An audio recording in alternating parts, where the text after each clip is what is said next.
Hello everyone, কেমন আছো সবাই? আজ আমি সকাল সকাল সাজুগুজু করে বেরিয়ে পড়েছি জিমদের বাড়িতে যাওয়ার উদ্দেশ্যে। অটো থেকে নেমে উঠে পড়লাম বাসে। আমি আর সোবিয়া দুজনেই কিন্তু যাচ্ছিলাম। বাস থেকে নেমে উঠে পড়েছি টোটোতে। রাস্তার অবস্থা এত সুন্দর ছিল যে আমরা টোটোতে রীতিমতো বসে থাকতে পারছিলাম না। আর টোটোর ওই দুই সাইডে দুটো ওই যে হাত দিয়ে ধরতে ওইগুলো এসে আমাদের মুখে রীতিমতো বাড়ি খাচ্ছিল বারবার। আমি আর সোবিয়া কিন্তু খুব মজা করেছি। রাস্তাটা দেখুন,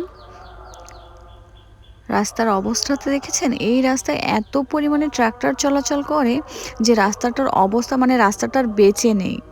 ঠিক আছে, রাস্তার অবস্থা খুবই করুণ অবস্থা। বলা আমাদেরকে রেখে বাড়িতে গেছে, চলে গেছে। আর আমরা দুইজন আমরা এবার টোটো চালাবো, টোটো চালিয়ে আমরাই চলে যাবো। টোটোওয়ালা কিভাবে পারলো এমন করতে? বলবো তোমরা চালাও।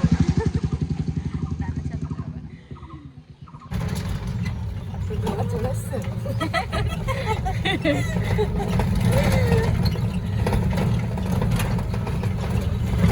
কত সুন্দর রাস্তা!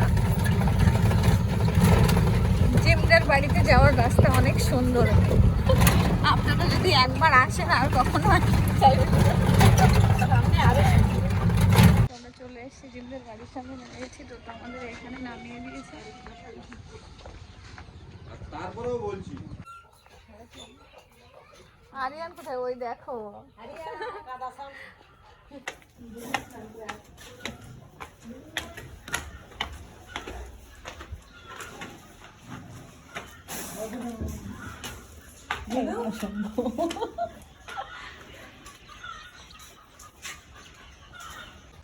চলে এসেছি জিমদের বাড়িতে। এখন আপনাদের সবাইকে একটা জিনিস দেখাবো। এমন না যে আমরা ফার্স্ট টাইম এসেছি জিমদের বাড়িতে, আগেও এসেছি কিন্তু সেইভাবে ভিডিও নেওয়া হয়নি ক্লিপ। আজ আপনাদেরকে জিমদের ছাদে দেখাই একটা কত সুন্দর একটা গার্ডেনিং করেছে এখানে কাকিমা। ঠিক আছে, সবাই অবাক হয়ে যায়। আমার তো ভীষণই পছন্দ হয়েছে ফুল গাছগুলো। দূর থেকে দেখতেই পাচ্ছেন, আমি কাছে গিয়ে দেখাচ্ছি সবাইকে। এই যে এই ফুলটাকে দেখুন, এত সুন্দর আর এত সুন্দর লাগছে ছাদের উপরে, সত্যি অসাধারণ।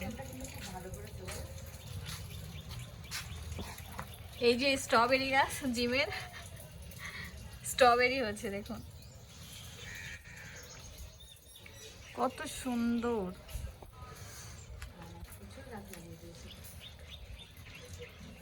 অনেক গাছ লাগিয়েছে। এই যে আমাদের কুইন সোবিয়া বসে আছে।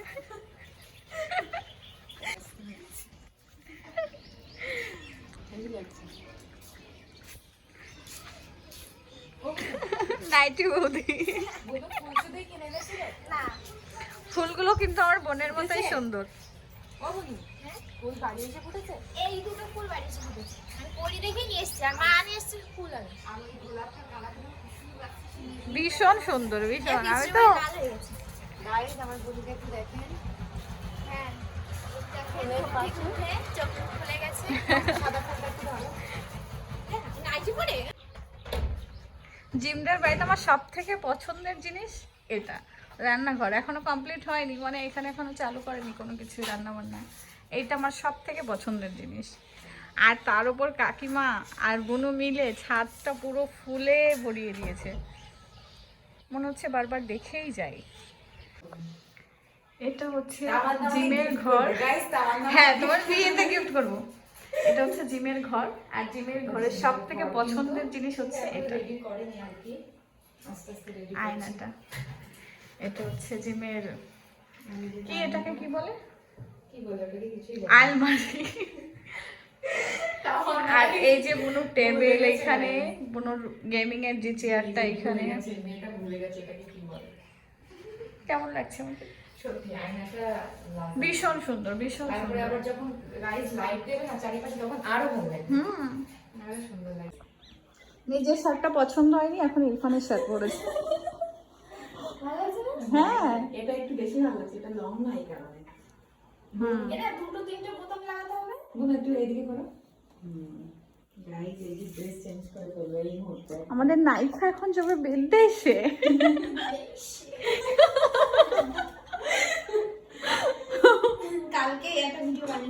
বাইরে বিদেশে? হাতটা দেখি। এ বাবা দেখো, গেছিলেন আপনার? না কাটিনি, সেদিন লাগলো না, কান্না করে দিলাম, উল্টে গেছে। এই ভিতরের এটা বার হবে না? ঠিক হয়ে যাবে ওটা। ওই প্রথমে তো ভিতরে আরো আগে দিলে চোখটা একটু ঘুরে বান করছে। লোক জিনিস না লাগে, ছোট ছোট জিনিসই না। আর নখে আর চুলে সব থেকে বেশি ব্যথা লাগে। না, ওরা অনেকটাই লেগেও ছিল। এইটা থাক, গিয়েছিল, এইটা ভালো লাগে। এইটাই থাক, সত্যি তাই। ইরফানের শার্ট পরে বেশি ভালো লাগছে। ইরফানের শার্ট দেখে অজ্ঞান হয়ে যাবে। গাইস আজকে শার্ট নিয়ে না মারামারি হয়েছে। বুনু নিজের শার্ট এসে খুলে রেখে বাইরটা পরে গেছে এখন। এমনি দেখবা ছেলেদের শার্টগুলো ভালো লাগে। হ্যাঁ, আমিও পরি ওর শার্ট। আমিও পরি পান্ডে শার্ট, প্যান্টও পরি আমরা এক্সচেঞ্জ করে।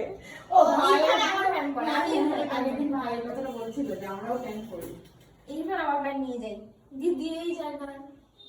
তুমি একদিন ভাইয়ের একটা প্যান্ট আজকে নিয়ে মানে যাও। তোমরা ব্লগার হচ্ছে, ঠিক আছে, ক্যামেরা কারোর বন্ধ হয়ে গেছে, তোমরা বাথরুমে গেলে ক্যামেরা গাইস এসে বাথরুমে গেছে, তাহলে তখন ক্যামেরাটা অন করতে হয়। ঠিক আছে, পরের ব্লগে। আমরা যখন যাবো তখন করে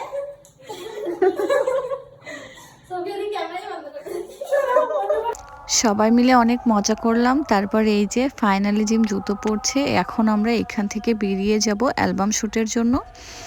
তো সবাই ভালো থেকো। যদি ভিডিওটা ভালো লাগে লাইক করো, কমেন্ট করো, শেয়ার করো, সাবস্ক্রাইব করো। দেখা হবে আবার পরের ভিডিওতে। সবার জন্য অনেক ভালোবাসা রইল। আজকের মতো টাটা।